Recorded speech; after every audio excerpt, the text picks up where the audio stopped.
अस्सलाम वालेकुम व्यूवर्स। दुनिया की हुक्मरान ख़वातीन सीरीज़ में मैं हूँ उम्मे हारून अब्दुल्ला। आज मैं आपकी मुलाकात कराऊंगी बांग्लादेश की वज़ीर आज़म शेख हसीना वाजिद से। वीडियो शुरू करने से पहले मेरी आपसे रिक्वेस्ट है कि अगर आपने मेरे चैनल को सब्सक्राइब नहीं किया तो सब्सक्राइब कर दें और बेल आइकन को दबाते हुए आल पर क्लिक कर दें ताकि हर नई आने वाली वीडियो का नोटिफिकेशन आपको मिलता रहे। शेख हसीना वाजिद बांग्लादेश के पहले सदर शेख मुजीबुर रहमान की साहबजादी है।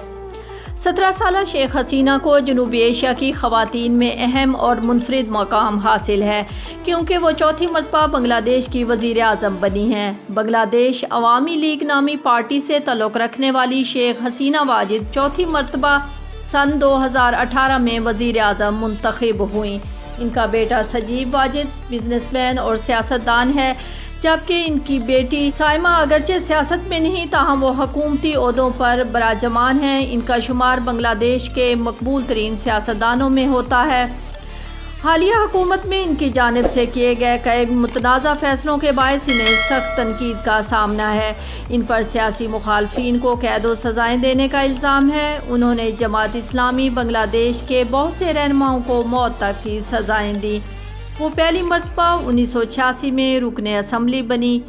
हसीना वाजिद सियासत के आगाज़ से 2006 तक बांग्लादेश की असम्बली में ना सिर्फ कायदे हिज़्ब इख्तलाफ रहीं बल्कि वो कायदे ऐवान भी हैं। बांग्लादेश जनूबी एशिया का एक मुल्क है। म्यांमार के साथ मुख्तसर सी सरहद के अलावा ये 3 अतराफ से भारत से मिला हुआ है। बांग्लादेश की मौजूदा सरहदें तकसीम हिंद 1947 के मौका पर वजूद में आए, जब ये पाकिस्तान के मशरकी हिस्से के तौर पर बरतानिया से आज़ाद हुआ। मशरकी और मगरबी दोनों हिस्सों के दरमियान 1600 मील का फासला हायल था। मुश्तरका मज़हब होने के बावजूद पाकिस्तान के दोनों बाजुओं में नस्ली और लिसानी खलीज बढ़ती गई, जिसे मगरबी पाकिस्तान की नाकबत अंदेश हुकूमत ने मज़ीद वसी कर दिया, जो बिलाखिर 1971 में शेख मुजीबुर रहमान की क़यादत में एक खूनी जंग के बाद बांग्लादेश के क़याम का सबब बनी।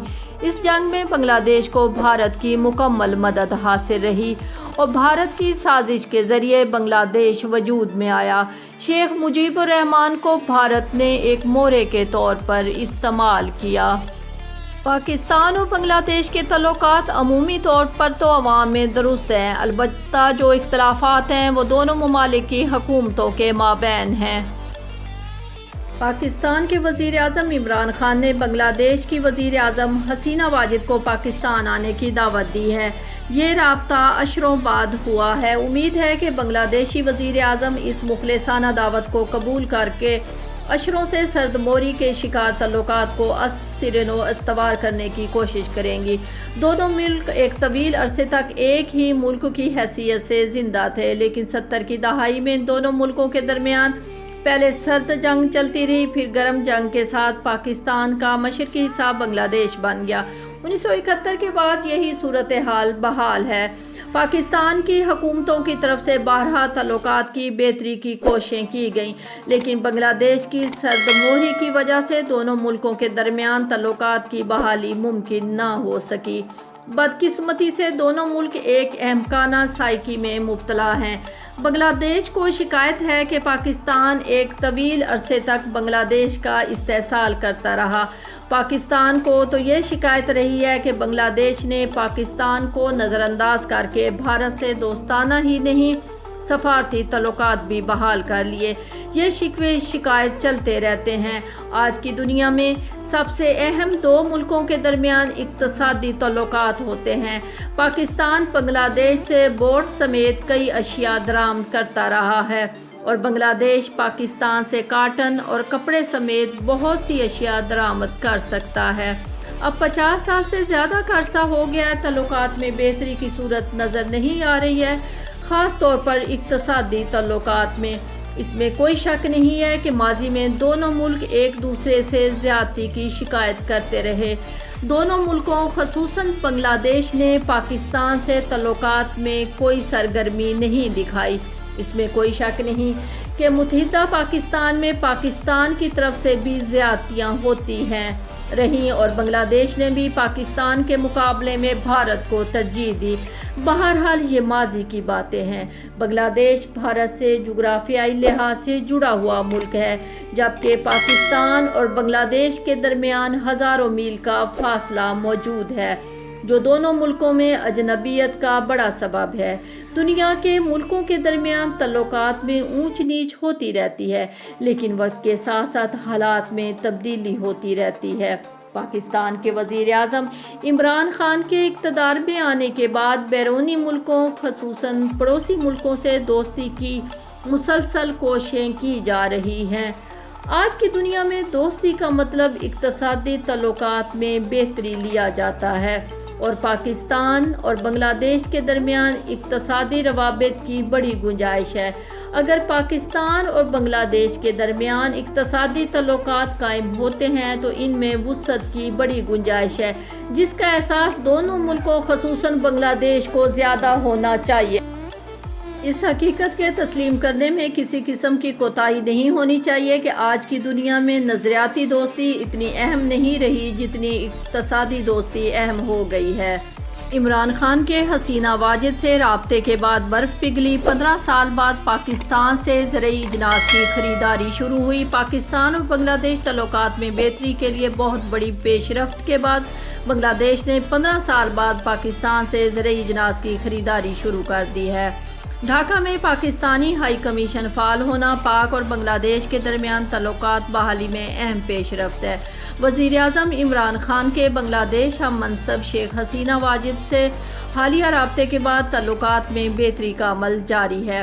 اسلام آباد اور ڈھاکہ کے درمیان سفارتی کشیدگی کم کرانے میں پاکستان کے ایک دوست ملک کا اہم کردار ہے۔ واضح ہے کہ گزشتہ کچھ عرصے میں پاکستان اور بنگلہ دیش کے سفارتی تعلقات مزید کشیدگی کا شکار ہو گئے تھے، جس کی وجہ سے بنگلہ دیش کے دارالحکومت میں قائم پاکستانی ہائی کمیشن مکمل طور پر فعال نہیں رہا تھا۔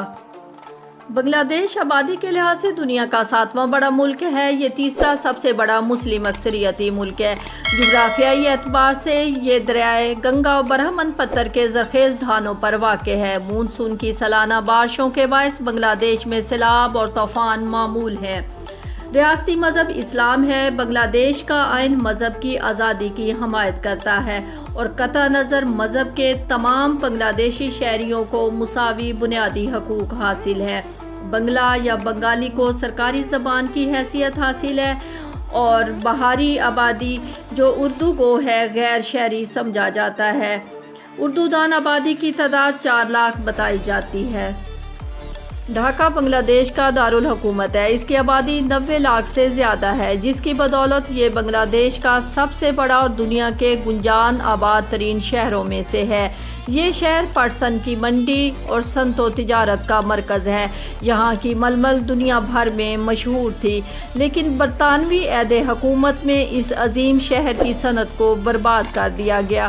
ڈھاکہ اپنی خوبصورت مساجد کی وجہ سے بھی مشہور ہے۔ مغل دور حکومت میں یہ شہر جہانگیر کے نام سے یاد کیا جاتا تھا۔